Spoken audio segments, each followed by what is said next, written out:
সবাইকে আমার চ্যানেলে স্বাগতম। আজকে অনেক প্রয়োজনীয় একটা টপিকস, যেটা হচ্ছে গিয়ে তোমাদের স্কুল কলেজের লেভেলে সকল শিক্ষার্থীর জন্য সবসময় এটার মধ্যে থাকতে হয়, সেটা হচ্ছে গিয়ে অ্যাসাইনমেন্ট। তো এই অ্যাসাইনমেন্ট সুন্দর মতো কিভাবে উপস্থাপন করে সুন্দর মতো লেখা যায় এবং এটার কভার পেজ সব যাবতীয় ডিটেলস কিভাবে ফুলফিল করলে ভালো মার্ক পাওয়া যায়, আজকে অ্যাসাইনমেন্টের সম্পূর্ণ ধারণাটা ইনশাল্লাহ ক্লিয়ার করব এবং সবাই আশা করি ভিডিওটা পুরোপুরি দেখবেন। অবশ্যই অ্যাসাইনমেন্টের যে সমস্ত নিয়মগুলি অ্যাসাইনমেন্টে থাকা দরকার এবং যে অ্যাসাইনমেন্টের নিয়মগুলি থাকার না থাকার কারণে অনেকে ফুল মার্ক পায় না এবং অ্যাসাইনমেন্টের যেই বিষয়গুলি, যে ক্রাইটেরিয়াগুলি আছে, এগুলি নিয়মিত মেনটেন না করার কারণে মার্কটা ছুটে যায়, সেই ব্যাপারগুলি আজকে ক্লিয়ার করবো ইনশাল্লাহ।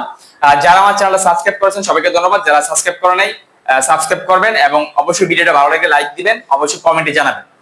তো অ্যাসাইনমেন্টের মূল বিষয় হচ্ছে গিয়ে যে অ্যাসাইনমেন্ট আমি যখন তৈরি করব আমাকে অবশ্যই অ্যাসাইনমেন্টের কয়েকটা জিনিস খেয়াল রাখতে হবে। এর মধ্যে এক নাম্বার হচ্ছে উপরে যেই পেজটা থাকবে সেটাকে আমরা কভার পেজ বলি, এই কভার পেজটা ফুলফিল থাকতে হবে এবং চমৎকার সৌন্দর্য আকার থাকতে হবে। এই কভার পেজটা কিরকম হওয়া দরকার এবং কভার পেজের মধ্যে কি কি লেখাগুলি থাকবে আমি অবশ্যই এই ভিডিওটা দিয়ে দেখে দিব এবং একটা সম্পূর্ণ কভার পেজ তোমাদের সামনে দেখাবো এখন, যে কভার পেজটা কিরকম হওয়া দরকার। তুমি তাহলে ক্লিয়ার হবা যে কভার পেজটা আসলে কিরকম হওয়া হইলে ভালো মার্ক পাওয়া যায়। আমি কভার পেজটা দেখাবো তোমাদের। তো এক নাম্বার কি থাকতে হবে, অবশ্যই সুন্দর একটা কভার পেজ। দুই নাম্বার, অ্যাসাইনমেন্ট কিন্তু পরীক্ষার মতো না যে এটা আমি দ্রুত লিখতে হবে, লিখে শেষ করতে হবে। অ্যাসাইনমেন্ট এরকম না যে মানে একটা লিমিটেড টাইম, না, অ্যাসাইনমেন্টে কোনো লিমিটেড টাইম থাকে না। অ্যাসাইনমেন্ট তোমাকে বাড়িতে বসে করার জন্য দেওয়া হয়, সুতরাং তুমি এটা বাড়িতে বসে করবা। অবশ্যই লেখাগুলি চমৎকার হবে, সুন্দর হবে এবং লেখাগুলি আস্তে লিখবা যাতে করে লেখাগুলি সুন্দর হয়, টাইপের মতো এরকম লেখা রাখতে হবে। হয়তো হ্যান্ড রাইটিংটা কিন্তু অ্যাসাইনমেন্টে ফুল মার্কের জন্য অনেক ইম্পর্টেন্ট জিনিস মেনটেন করে, সুতরাং হ্যান্ড রাইটিং। তারপরে তিন নাম্বার হচ্ছে অ্যাস্থেটিক, একটা আনকমন ওয়ার্ড, এটা অনেক স্টুডেন্ট বলে অ্যাস্থেটিক কি। আচ্ছা, আমি একটু ক্লিয়ার করতেছি।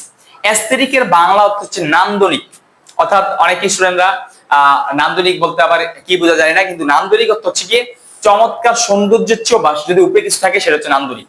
অর্থাৎ তোমার অ্যাসাইনমেন্টের ধরনটা, অ্যাসাইনমেন্টের কভার পেজটা, অ্যাসাইনমেন্টের যাবতীয় সবগুলো বিষয় মিলিয়ে একটা নান্দনিক অ্যাসাইনমেন্ট হবে, একটা অ্যাস্থেটিক অ্যাসাইনমেন্ট হবে। যে অ্যাসাইনমেন্টটা তুমি সাবমিট করলে, যেখানে তুমি সাবমিট করো, স্কুল কলেজ বা ইউনিভার্সিটি বা যেই লেভেলে তুমি সাবমিট করো না কেন, তোমাকে অ্যাসাইনমেন্টে ফুল মার্ক দিতে টিচার বাধ্য থাকবে। অর্থাৎ তোমার নান্দনিকতার কারণে তোমার এ টু জেড পুরো অ্যাসাইনমেন্টটা সুন্দর হয়। সুতরাং আশা করি সবাই ইনশাআল্লাহ অ্যাসাইনমেন্টের ফুল ভিডিওটা দেখে উপকৃত হবে। তো আমি এখন অ্যাসাইনমেন্টের ফুল একটা জিনিস তোমাকে দেখাবো, অবশ্যই তোমরা দেখবা। তাহলে এই তিনটা বিষয়ের উপর যদি তুমি খেয়াল রাখতে পারো তাহলে অ্যাসাইনমেন্টটা তোমার চমৎকার হবে এবং ফুল মার্ক পাবা। তাহলে এক নম্বর কি কভার পেজ, দুই নম্বর হ্যান্ড রাইটিং, তিন নম্বর কি অ্যাস্থেটিক অর্থাৎ নান্দনিকতা, নান্দনিক জিনিস, অর্থাৎ অ্যাসাইনমেন্টকে সম্পূর্ণ করা। ঠিক আছে, ওকে চলো। প্রিয় শিক্ষার্থীরা, সবাইকে আমি তোমাদের যে অ্যাসাইনমেন্টের নমুনাটা দেখাচ্ছি সেটা হচ্ছে কি, দেখো এটা একটা ফুললি অ্যাসাইনমেন্ট, মোটামুটি কভার পেজটা আছে। তো এক নম্বরে যেটা আমি বলছিলাম যে কভার পেজটা ফুলফিল হতে হবে এবং কভার পেজটা চমৎকার হতে হবে। তো তুমি যে শিক্ষা প্রতিষ্ঠানে পড়ো, যদি কভার পেজটা সেই শিক্ষা প্রতিষ্ঠানের লোগোটা দিতে পারো মাঝখানে, আর লোগোটা দিলে বা যে ব্যাপারটা আরো সুন্দর হয়, সেই শিক্ষা প্রতিষ্ঠানের লোগোটা দিতে চেষ্টা করবা। তারপরে অবশ্যই কভার পেজের চারদিকে কিন্তু তিন দিকে কিন্তু মার্জিন হবে, অর্থাৎ শেষের দিকে নিচের দিকে মার্জিন হবে না, অর্থাৎ উপরে, বামে এবং ডানে দুপাশে মার্জিন হবে, তিন পাশে মার্জিন হবে। এবং মার্জিনটা দেখো আমি একটু তোমাদেরকে দেখানোর জন্য কিভাবে করেছি, ডাবল মার্জিন করছি। অর্থাৎ ডাবল মার্জিন করলে খুব সুন্দর লাগে, দেখো। হ্যাঁ, ডাবল মার্জিন করছি, ডাবল মার্জিন। হ্যাঁ, তো 1 ইঞ্চি বা 1.5 ইঞ্চি ফাঁকা রেখে ডাবল মার্জিন করতে হবে, ডাবল মার্জিনটা করলে সুন্দর হয়। আচ্ছা, এবার আসো, তারপরে প্রথমে কি হবে, নেম অফ ইনস্টিটিউশন। প্রথমে হবে তুমি যে শিক্ষা প্রতিষ্ঠানে পড়তেছো সেই শিক্ষা প্রতিষ্ঠানের নাম, নেম অফ ইনস্টিটিউশন। এটি যদি তুমি সম্ভব হয় কালার কালার কলম, কালার পেন দিয়ে, অথবা তুমি নিজে যদি লিখতে পারো কালার পেন দিয়ে, তাহলে সুন্দর হয়। আর যেটাকে আমি অ্যাস্থেটিক বলছিলাম, নান্দনিক, অর্থাৎ নান্দনিক মানে তুমি যতটুকু সৌন্দর্য সম্ভব তোমার পক্ষে করা, তুমি ততটুকু সৌন্দর্য করবা। এটাকে কালার, বিভিন্ন কালার ইউজ করে, বিভিন্ন ভাবে রং সুন্দর করে কালার করবা। তারপর হচ্ছে গিয়ে তুমি এই বিভিন্ন নাম ইউজ করবা। আচ্ছা, এরপর হচ্ছে কি নেম অফ সাবজেক্ট অথবা ডিপার্টমেন্ট। তুমি যেই সাবজেক্টে অথবা যেই ডিপার্টমেন্টের এটা করতেছো, অ্যাসাইনমেন্টটা করতেছো, সেই সাবজেক্ট বা ডিপার্টমেন্টের নাম লিখবা এখানে। আচ্ছা, তারপরে আসো, এখানে তুমি উপরে দিয়ে অ্যাসাইনমেন্টের একটা বড় আকারে অ্যাসাইনমেন্টের লেখাটা লেখলা। অ্যাসাইনমেন্টের একটা বড় আকারে লিখলে তো তোমার কি হবে, এটা একটু বড় করে সুন্দর দিতে চেষ্টা করবা, তাহলে টিচারদের চোখে লাগবে। তারপরে কোর্স টাইটেল। এখানে কোর্স টাইটেল বলতে বোঝাচ্ছে যে তুমি কোন কোর্সের জন্য, কোন টাইটেলের জন্য দিচ্ছ, অর্থাৎ যেটাকে তোমাকে বলা হয় টপিক। হ্যাঁ, এখানে টপিকটা তুমি নির্ধারণ করে দিবা, অর্থাৎ কোর্স টাইটেল বলতে তুমি টপিকসটা লিখবে, তুমি টপিকসটা লিখবে, টপিক। তোমার কি টপিকসের উপরে অ্যাসাইনমেন্টটা লিখতেছো যেটা, সেটা হচ্ছে অনেক গুরুত্বপূর্ণ। এই জায়গায় অনেক শিক্ষার্থীরা ভুল করে, যে ভুলের কারণে অনেক টিচার সাধারণত তাকে মার্ক দিতে চায় না।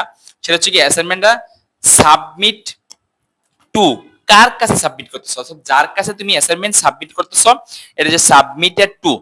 আবার বলতেছি, অ্যাসাইনমেন্টটা যে টিচারের কাছে, যে শিক্ষকের কাছে তুমি অ্যাসাইনমেন্টটা দিতেছো সেটা হবে সাবমিটেড টু, অর্থাৎ টিচারের নাম, টিচারের designation, associate professor, assistant teacher, assistant lecturer বা লেকচারার অথবা টিচার, অ্যাসিস্ট্যান্ট টিচার, অর্থাৎ তুমি যেই টিচারের কাছে দিতেছো সেই টিচারের নাম লিখে সেই টিচারের ডেজিগনেশন, সেই টিচারের নাম লিখে সেই টিচার ডেজিগনেশন, তারপর হচ্ছে গিয়ে কোন ডিপার্টমেন্ট, ওই ডিপার্টমেন্টের নাম লেখা, তারপর শিক্ষা প্রতিষ্ঠানের নাম দেওয়া।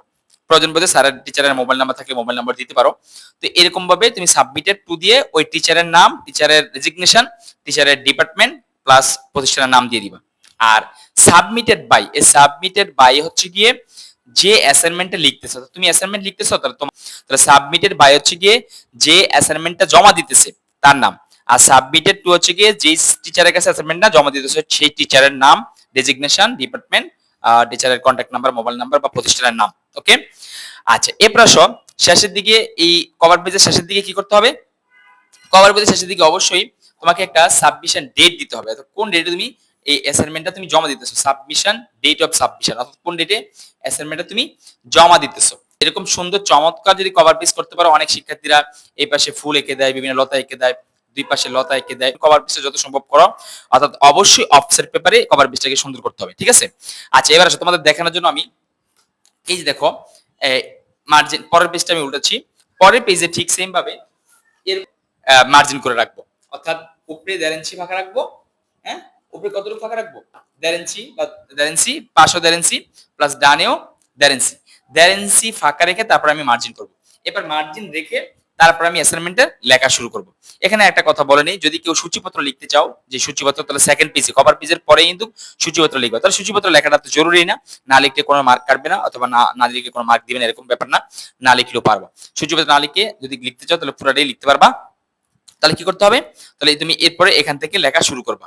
এবার এখান থেকে লেখা শুরু করে অবশ্যই তুমি স্টেপ বাই স্টেপ, অর্থাৎ অ্যাসাইনমেন্টে যেই স্টেপ আছে স্টেপ বাই স্টেপ লিখতে হবে। একদম ঢালাও ভাবে প্যারাগ্রাফের মতো অ্যাসাইনমেন্ট লেখা যায় না। অ্যাসাইনমেন্ট লিখতে অবশ্যই তুমি প্যারা দিতে পারো, এটা প্যারা হইতে পারে, সুতরাং প্যারা দিবা, প্যারা দিয়ে অ্যাসাইনমেন্ট লিখবা, অর্থাৎ এরকম মার্জিন করা। ডান পাশে কিন্তু সাধারণত পরীক্ষার খাতা মার্জিন করে না, কিন্তু অ্যাসাইনমেন্টে ডান পাশে মার্জিন করতে হয়। তাহলে এরকম ভাবে তুমি অ্যাসাইনমেন্টটা লিখবা, আশা করি অ্যাসাইনমেন্টের সৌন্দর্য ঠিক থাকবে। আর হ্যান্ড রাইটিং অবশ্যই সুন্দর মতো লিখবা, তাহলে অ্যাসাইনমেন্টে অবশ্যই তুমি ফুল মার্ক পাবা। আচ্ছা এখন যারা যারা এই অ্যাসাইনমেন্টের সম্পর্কে আরো কোনো কিছু জানতে চাচ্ছ তো কমেন্টে জানিও, আমি তোমাদেরকে ইনশাআল্লাহ রিপ্লাই করতে চেষ্টা করবো। তো আজকে এই পর্যন্তই, আসসালামু আলাইকুম।